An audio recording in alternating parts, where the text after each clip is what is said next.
Fait que, on va passer au prochain match qui, lui, était quand même le fun et qu'on avait pour la plupart hâte de voir. Je pense que la foule également avait vraiment hâte de voir. C'est le match entre Will Ospreay ainsi que Pac pour la ceinture internationale. Ah là là. Et tabarouette que c'est... En fait, je vais diviser... Moi, ça a été mon match préféré de cette carte-là. Et je vais diviser un peu ce match-là en deux portions parce que j'ai trouvé le début de match, on dirait, je sais pas pourquoi, la foule était pas tant dedans. Puis les gars avaient un pace un peu plus lent. Puis je pense que c'était voulu du côté de Pac.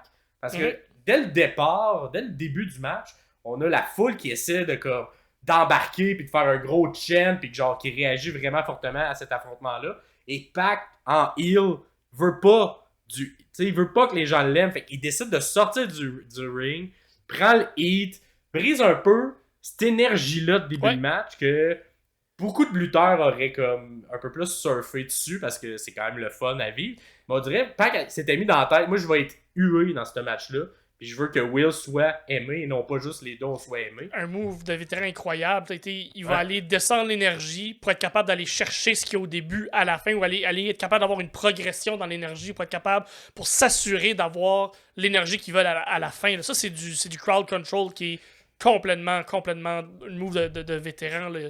Quelqu'un qui fait 2 ans qui lutte peut pas comprendre ça. Aussi, le comprendre, c'est dur à appliquer. Fait que c'est vraiment bon de sa part. Puis on dirait le premier 5 minutes, c'était très axé sur ça. Fait que, c'était très un pace que les deux nous ont pas habitués parce que les deux ont quand même un rythme rapide, mais des chokeholds, on l'amène au tapis, on va dans le coin, on prend notre temps pour vraiment faire les mouvements. C'était vraiment très lent. On dirait, dans cette construction-là, j'étais quand ils vont-tu faire un match de 40 minutes, 30 minutes, puis là, ils relaxent au début. Finalement, non, c'est resté autour de 20 minutes, mais j'ai vraiment l'impression que Pac s'était mis dans la tête que je vais être le méchant. Fait que pour être un méchant, il faut que j'aille un pace beaucoup plus lent contre un Will Ospreay, ce qui fait que les gens vont vraiment vouloir encourager Ospreay. Puis ça a fonctionné. Écoute, ça a vraiment été un excellent match, surtout le dernier 10 minutes qui est un feu roulant. C'était vraiment, vraiment le fun. Puis ça contrastait beaucoup avec le début. On avait une question dans le questionnaire sur le nombre de chants, de chants d'appréciation du public. Alors j'en ai compté 6 au total. Fait que, on a eu des This is Awesome, des AEW, des Fight Forever, des This is Awesome, AEW et Fight Forever. Fait que ça a bien été. Les deux aussi, là, j'ai bien aimé là, en début de match. C'était très. Un fait un mouvement, et là, l'autre fait le même mouvement tout de suite après pour montrer. Moi aussi, je suis capable de le faire. Fait qu'il y a eu un espèce de vrai vers l'extérieur de la troisième que Ospreay fait. Pac va là tout après le refaire. Fait qu'il y a eu beaucoup de fois des souplexes, boum, l'autre le refait. Fait que c'était très. On voulait montrer que les deux, on était. Hey, t'étais pas au-dessus de moi, je suis capable de tout faire. Puis c'est vraiment le fun de voir un Pac mis dans ce booking-là. Oui. Ça fait longtemps qu'il était à Elite Wrestling, on dirait qu'on oublie un peu sa période de la WWE, mais il était jamais mis dans des situations gagnantes comme ça. Et j'en parle de cette manière-là parce que j'espère beaucoup que Ricochet, on va avoir un copier-coller un peu du booking de Pac, puis qu'on va vraiment le légitimer fortement. Parce que c'est ça, ils sont vraiment des espèces de dieux dans les airs pour être capable de revoler. Mais puis Pac en plus, il est tellement musclé. Il y a un moment, il a attrapé Ospreay dans les airs et Ospreay, il a counteré ça dans un DDT. C'était tellement beau. Fluide, là, c'est incroyable. Moi, un point que j'ai remarqué, là, leur sell sur tout ce qui est mouvement comme un DDT, comme tous les mouvements qui tombent sur la tête, peu importe que ce soit un German suplex, que ce soit un brainbuster, toutes ces sells-là sont tellement parfaits qu'après ça, tu regardes quelqu'un d'autre qui prend ce mot-là, tu fais comme c'est pas aussi beau que les autres. Non, exact. C'est tellement beau, là. Ils mettent tellement la barre haute, les deux. Puis, encore une fois, ce match d'Ospreay, c'est un classique. Moi, c'est un match à 5 étoiles là, qu'on a vu entre les deux, même s'il n'était pas le plus long qu'on a vu. Mais le côté d'exécution d'Ospreay, il n'a pratiquement rien manqué. Peut-être manqué un petit bout. Encore une fois, ça, c'est un mouvement qui essaie beaucoup parce qu'on l'a vu également dans un autre match où il est à l'extérieur, se fait lancer vers la barricade. Je pense que son but, c'est d'atterrir les deux pieds dessus et flipper tout de suite. Il n'a pas encore réussi à le faire. C'est ça, mais c'est tellement difficile à faire. Ouais. Exact, c'est tellement difficile à faire, mais je pense qu'il va le réessayer jusqu'à temps qu'il va le réussir éventuellement. Ouais. C'est ça le mouvement que j'ai vu Ospreay manquer, parce que tout le reste, quand il fait genre son élan dans les cordes avec le momentum où il revire puis il tombe en vrille avec le coup de pied direct ici à la bonne place. Comment tu fais pour faire ça la tête par à l'envers, tu flippes dans les airs, puis ton pied il arrive tout le temps au bon endroit, direct dans la clavicule de ton adversaire. C'est vraiment impressionnant. Il y a également eu une espèce de super beau segment de contre où on a passé une prise de soumission, on a monté en style clash, on a fait le super beau style clash. Si bon. Les deux étaient incroyables dans le ring. Également, ce qu'on a voulu vendre, c'est que Pac avait un peu également étudié les tapes. Fait à un moment, on voulait connecter le Hidden Blade. Pac s'est baissé juste au bon moment. Mais tu sais, ça rentre au poste. Là. Comme le timing doit vraiment être parfait entre les deux pour que ça se fasse.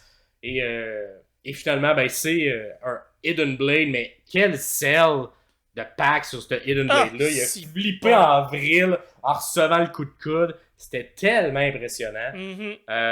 Il a également fait, tu sais, son mouvement, son Falcon, son Red Arrow, mais que Ospreay lève les genoux pour le... Fait que tu sais, ça ajoute à la difficulté parce que c'est tellement un mouvement qui est difficile à faire dans les airs. Puis en plus, t'atterris ses genoux. Faut que tu tombes à la bonne place, faut que tu aies confiance en l'autre lutteur. Fait que bref, le niveau de difficulté au niveau in-ring de ce match-là était vraiment très haut. J'en reprendrais d'autres, moi, de matchs entre Pac et Ospreay. Oui, 100%. Si on est capable d'avoir quelque chose d'un petit peu plus construit, si on s'entend, on dit que ça a été construit un peu sur le coin de table, encore une fois. Mais tu sais, une vraie rivalité, un peu comme à la Hangman Swerve, qui s'étire peut-être un peu à travers différentes ceintures ou différentes manières de construire ce match-là, parce que ça serait vraiment le fun d'avoir plusieurs versions de ce match-là.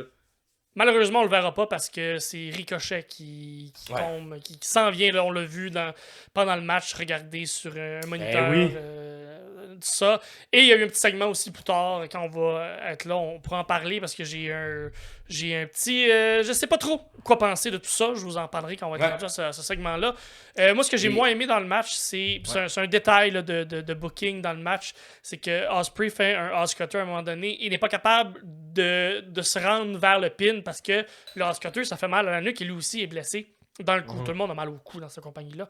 Ouais. Et plus tard, il fait... à la fin du match, en fait, il réussit à connecter le Oscutter de la troisième, un Avalanche Oscutter, j'imagine. Puis, zéro mal à la nuque cette fois-là. Comme si, par magie, sa nuque a été réparée pendant le match. Fait que ce petit côté-là, moi, ça m'a un peu titillé de faire comme, mais il l'a vendu tantôt, puis là, il le vend plus là. J'ai trouvé ça bizarre, mais sinon, oui, tout était Avalanche Poison Rana. Le Poison Rana a été au centre de ce match-up, ça, j'ai vraiment aimé ça, parce qu'il était également au centre du peu de construction qu'il y a eu, ça tournait autour du Poison Rana. Fait que les deux ont tenté de le placer à plusieurs moments. Ils ont réussi à le placer, également, une sur la rampe, une sur le ring, une en avalanche, où Ospreay atterrit sur les jambes, c'est super impressionnant ça aussi. Fait que ça, j'aimais ça dans la construction du mouvement, que le Poison Rana était vraiment au centre. Puis c'est un mouvement qui est difficile à faire aussi, puis là, t'as deux des meilleurs qui sont capables de l'effectuer. Fait que, non, ça c'était très bon. Puis bref, une victoire de Ospreay qui garde la ceinture. Toujours. Puis c'est ça, donnez-moi-en d'autres matchs. Et c'était mon match préféré. Vous me direz, vous, dans les commentaires, si c'était également le vôtre. Et ça fait le tour pour cet excellent match. On enchaîne